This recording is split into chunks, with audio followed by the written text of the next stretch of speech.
कृषि के विभिन्न मॉडलों पर अनेक विद्वानों ने विचार किया हुआ है। कृषि के अवस्थिति या स्थानीयकरण के बारे में हम लोग चर्चा करें तो हम लोग देखते हैं कि कृषि का स्वरूप प्रत्येक स्थान पर एक समान नहीं होता। किसी जगह पर कुछ विशेष प्रकार की फसल ली जाती हैं तो कहीं पर कुछ अन्य प्रकार की फसल ली जाती हैं। और कृषि के साथ देखें तो कृषि के साथ पशु का भी साहचर्य हमको देखने को मिलता है। कृषि में देखें, कृषि में अनेक प्रकार की फसलें उगाई जाती है। इसमें साग सब्जी से लेकर दूध को भी हम शामिल कर सकते हैं, अंडे को भी शामिल किया जा सकता है। इसके अलावा बहुत विभिन्न प्रकार के खाद्यान्न, कुछ व्यापारिक फसलें, लकड़ी और इसके अलावा पशुपालन में भी अनेक प्रकार के उत्पाद शामिल हो सकते हैं, जैसे कि दूध हो गया, पनीर हो गया और उनके मांस के लिए हो गया, उनके बालों के लिए हो गया, पशुओं के खालों के लिए हो गया।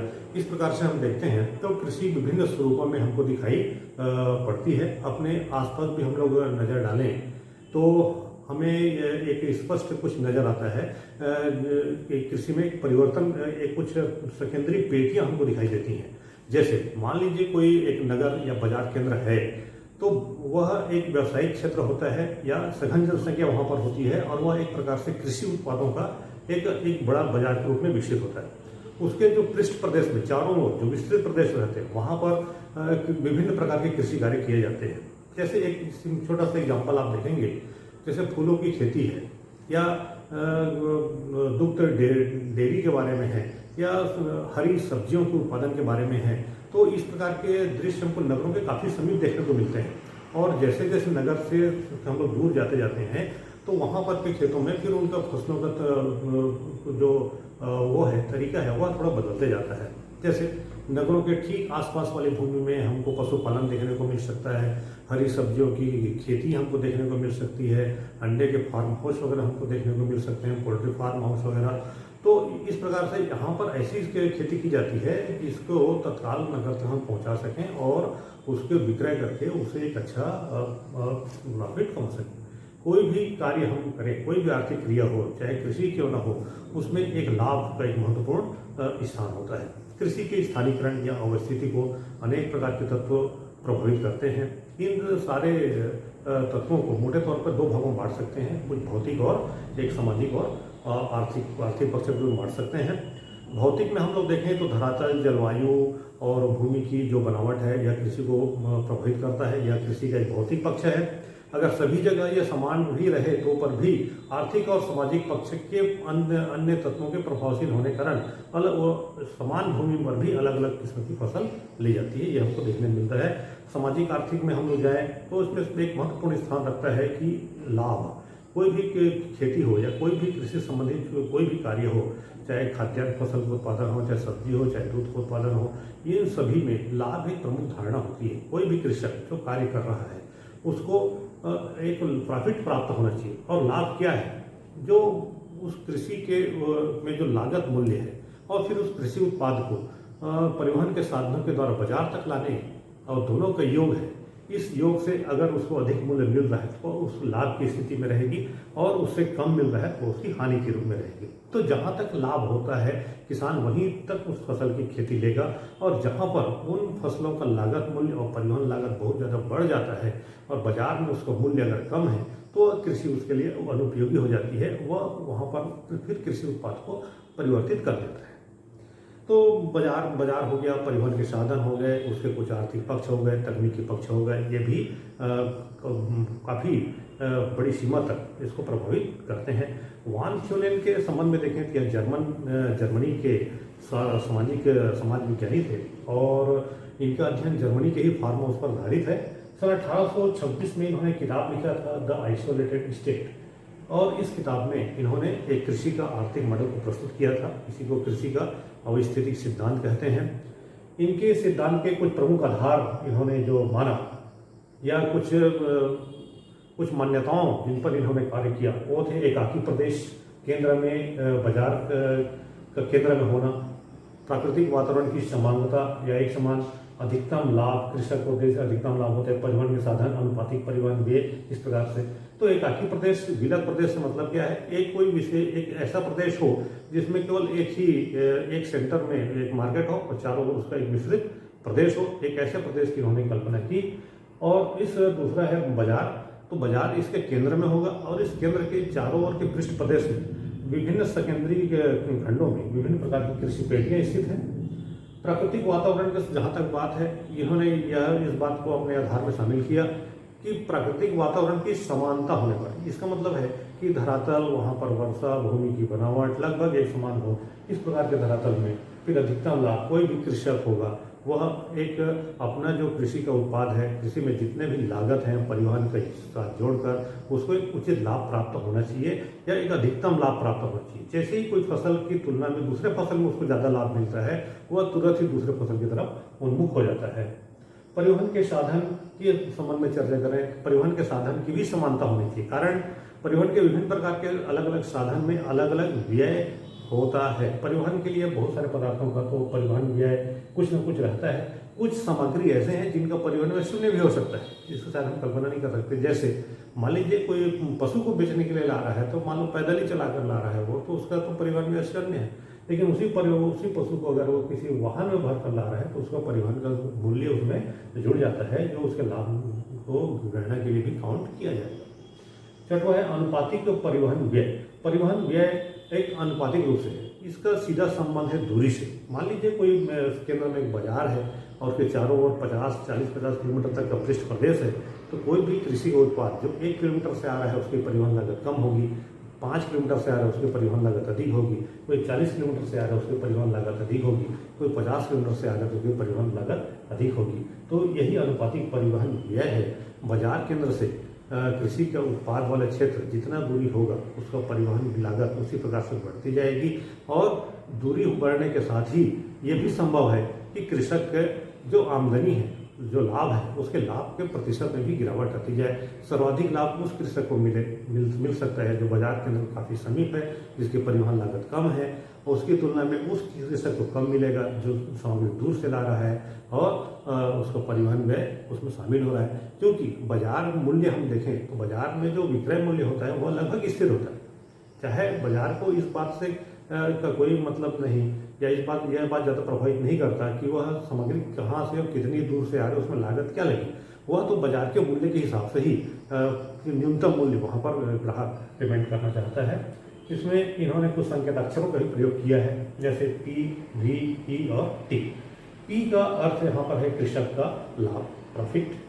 V है विक्रय मूल्य। विक्रय मूल्य वह है जिसको हम बाजार मूल्य भी कह सकते हैं। उत्पादन लागत में विभिन्न प्रकार की चीज़ें शामिल हो जाती हैं। जैसे कोई भी किसान कर रहा है तो बीज हो गया, दवाई हो गया, उसमें श्रम हो गया, खाद हो गया, सिंचाई के साधन वगैरह हो गए, ये सारे मिलकर बनते हैं उत्पादन लागत।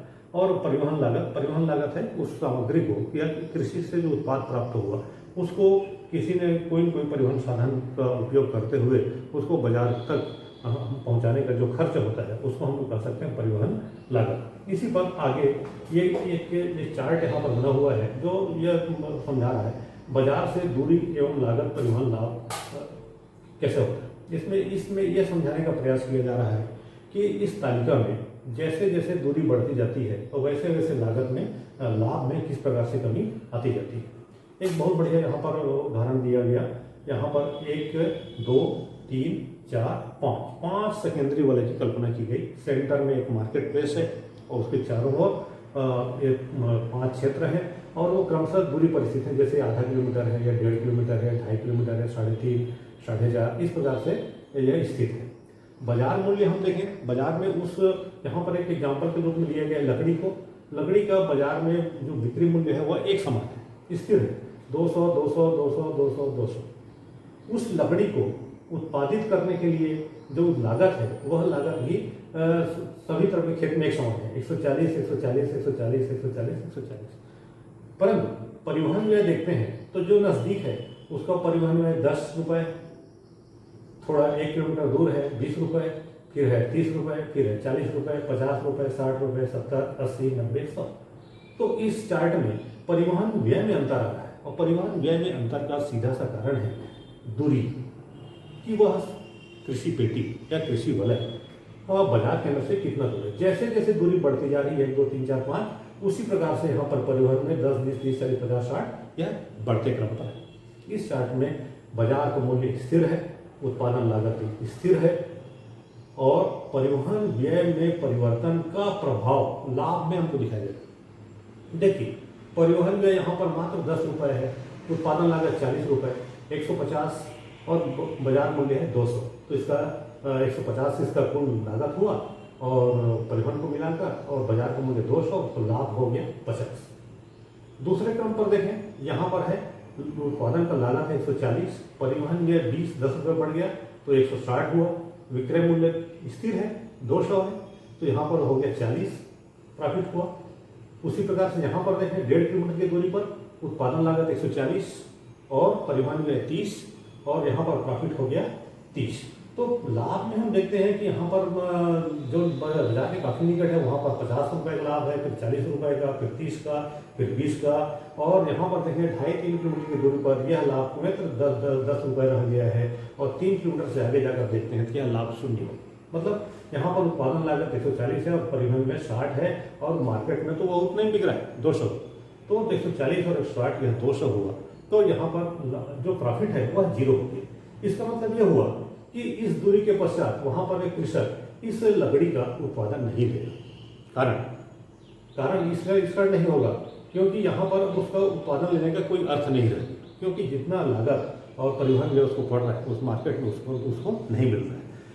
तो नगर के समीप तो वानथ्योने इसी बात को समझाने का प्रयास करते हैं कि कोई भी वस्तु का उत्पादन उस सीमा तक ही होगा जहाँ तक उसका लाभ स्थिर रहे या लाभ उस पर होता रहे, और जैसे उस पर मतलब लाभ शून्य होगा तो वहाँ पर कृषक उसकी स्थिति को, उसको उत्पादन को बदल देगा। इसी आधार पर ये बताते हैं कि एक जो बाजार केंद्र होगा या नगर होगा, जो एक मुख्य मार्केट प्लेस है, उसके नज़दीक में सब्जी, भाजी, अंडे, दूध का कार्य हो सकता है, क्योंकि ये सारे वहाँ पर खप जाएंगे। इसी कार्य को अगर काफ़ी दूर में करें तो उसकी परिवहन लागत बढ़ जाती है। फिर दूसरे कुछ इसमें सब्जी वगैरह के कुछ ऐसे पदार्थ हैं, दूध वगैरह जल्दी खराब होने वाले भी हैं, इनको लंबे समय तक नहीं रखा जा सकता, तो उसको शीघ्रता से पहुँचना भी है। तो इस प्रकार से वो कोई भी खेती एक उस पेटी में वहीं तक की जाए, वहाँ उसी दूरी तक मतलब की जाएगी जहाँ तक उस किसान का लाभ सुरक्षित रहे, और जहाँ पर किसान को लाभ के बजाय हानि शुरू हो रहा है तो वह वहाँ पर उस चीज़ का उत्पादन न करके किसी अन्य उस चीज़ का उत्पादन किए वह उन्मुख होगा जिसमें उसको लाभ अधिक प्राप्त हो। इसी प्रकार से वानथ्योनेट बताते हैं कि कृषि के औषधि में हम देखते हैं कि बाजार केंद्र के चारों ओर जो विकसित होने वाली कृषि पेटियां हैं, यह अलग अलग किस्म की होती हैं। यानी नगर बाजार केंद्र से जैसे ही दूरी बढ़ती जाती है, एक कृषि का जो स्वरूप है या उत्पादन है वो हमको बदलते हुए क्रम पर दिखाई देता है। सन 1826 में जब इन्होंने सिद्धांत की रचना की, उस समय परिवहन के इतने सारे साधन विकसित नहीं थे। प्रमुख साधन घोड़ा गाड़ी था, और जर्मनी जिस प्रदेश में इन्होंने अध्ययन किया वहाँ पर भी परिवहन का प्रमुख साधन घोड़ा गाड़ी था। और उस युग में लकड़ी का भी एक बड़ा महत्व था, क्योंकि वह मतलब शीत ठंडा देश है जर्मनी, और घरों को गर्म रखने के लिए वहाँ पर लकड़ी प्रत्येक परिवार की आवश्यकता है, बाजार में उसका अच्छा कीमत मिलता है। तो वहाँ पर लकड़ी का भी मतलब एक प्रकार से समझ जाइए कि खेती वहाँ पर की जाती थी।